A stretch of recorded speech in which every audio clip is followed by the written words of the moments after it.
يا رب احفظ بلدي اليوم من كل شر ومن كل هموم، منعيش في أمان وسلام عظيم، وتبقى فرح دايما فينا تدوم. يا رب احفظ أولادي دوم من كل خوف ومن كل مظلوم، واسمع دعوتي طول الوقت، ونعيش في رضاك يا رب دوم.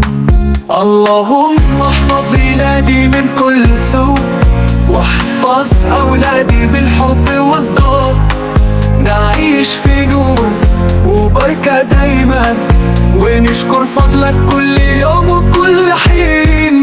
نرفع صلاتنا وبكل قلوب، ونتمنى خيرا ما بين الشعوب.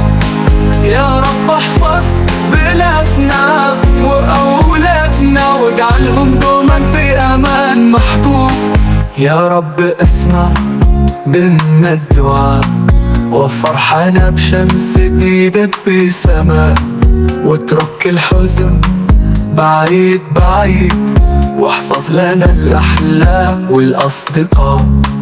اللهم احفظ بلادي من كل سوء، واحفظ أولادي بالحب والضوء، نعيش في نور وبركة دايما، ونشكر فضلك كل يوم وكل حين.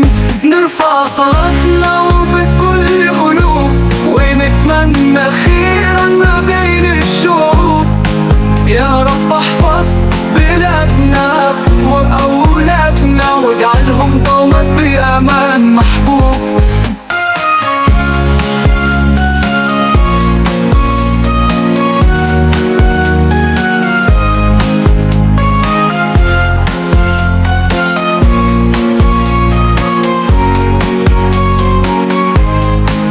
يا رب اسمع منا الدعاء، وفرحنا بشمس جديدة بسماء، واترك الحزن بعيد بعيد، واحفظ لنا الأحلام والأصدقاء.